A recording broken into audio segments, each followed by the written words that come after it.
Sur franceracing.fr, salaire d'un pilote, une histoire de quelques millions de dollars. Alors que la F1 envisage de plafonner les salaires des pilotes sans pour autant donner les grandes lignes, revenons sur les principaux salaires des pilotes au cours des dernières décennies. Le salaire d'un pilote de F1 est un sujet secret, nul ne connaît le montant exact d'un salaire fixe des possibles primes ou avantages qu'un pilote dispose dans son contrat avec une équipe.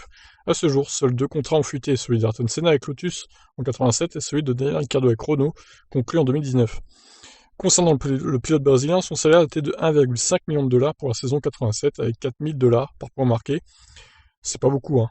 Une prime de 250 000 dollars en cas de titre, mais aussi un défraiement pour les voyages et hébergements à hauteur de 40 000 dollars. Pour le pilote australien, son salaire est de 55 millions de dollars pour ses 2 années de contrat, une prime de performance allant jusqu'à 10 millions de dollars et une pour sa première victoire avec chrono d'un montant de millions de dollars avec la voiture qui lui offrira sa première victoire avec l'équipe française qui lui sera donnée en fin de saison sans moteur ni boîte de vitesse. La prise en charge de sa super licence, soit environ 200 000 dollars, et le salaire de son physiothérapeute et des dépenses médicales estimées à 100 000 livres. Putain, c'est ouf, il a quand même gagné 28 millions par an, Ricciardo, du coup, hein. Alors qu'il a aucun titre de champion du monde. C'est hallucinant.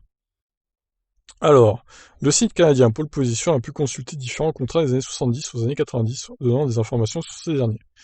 En 1977, Gilles Villeneuve signe un contrat avec McLaren pour un salaire de 1 500 dollars par course disputée avec 30% des primes.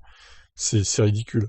Le pilote canadien n'a couru qu'une épreuve avec l'équipe britannique. En Grande-Bretagne l'année suivante, Niki Lauda, pilote Brabham, a touché 2 millions de dollars de la part de Parmalat, sponsor principal de l'équipe dirigée par Bernie Ecclestone. Là, ça commence à être mieux déjà. Champion du monde en 1970, Joey Scheckter a touché 1 million de dollars de cette année-là, en plus d'une Fiat 127 pour son épouse. Ah oui, ouais, c'est pas terrible hein, quand même. Bon, on va dire que c'est mieux que rien d'avoir une Fiat 127, mais bon, c'est pas très joli quand même comme voiture, et pas très performant je pense. En 1980, Didier Pironi quitte Tyrrell pour rejoindre Olivier, son salaire est de 300 000 dollars par an, soit 25 000 dollars par mois, ainsi qu'un remboursement de ses frais de déplacement sur présentation des pièces justificatives. Une clause est présente dans son contrat comme le souligne le site canadien. Dans le cadre de l'exécution normale du présent contrat, le pilote devra respecter les instructions qui pourront lui être données par Monsieur Guy Ligier ou par le team manager. Si Ayrton Senna était resté chez Lotus en 88, il aurait touché un salaire de 1,65 million de dollars avec une prime de 5 000 dollars par point marqué. Finalement, le pilote brésilien quitte Lotus pour rejoindre McLaren. Il est remplacé par un autre Brésilien, Nelson Piquet.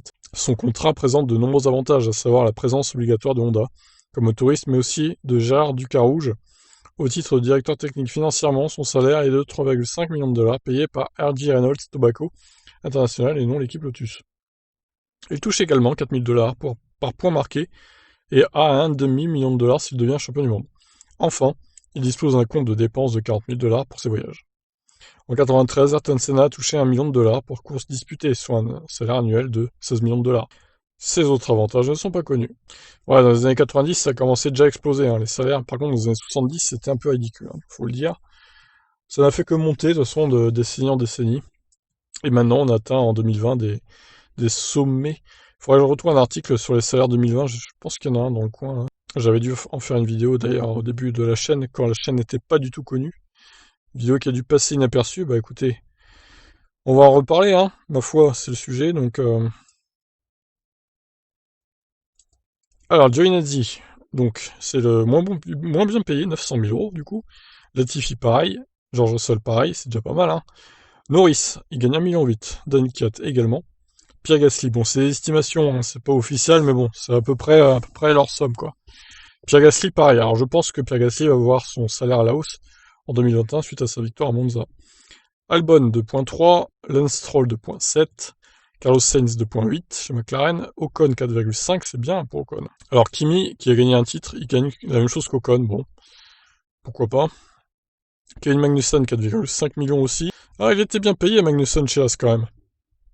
Grosjean 6,5 millions, mieux payé que Magnussen. Bottas 7,5 millions. Perez 7,5 millions aussi. Leclerc 9 millions. Verstappen 23 millions d'euros. Ricciardo 25 millions.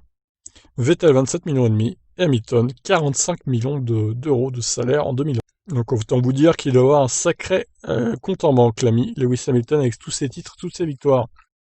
Voilà, bah écoutez, j'espère que ça vous a intéressé, ces différentes informations sur les salaires des pilotes de F1. Je vous laisse réagir, qu'est-ce que vous en pensez? Ciao ciao.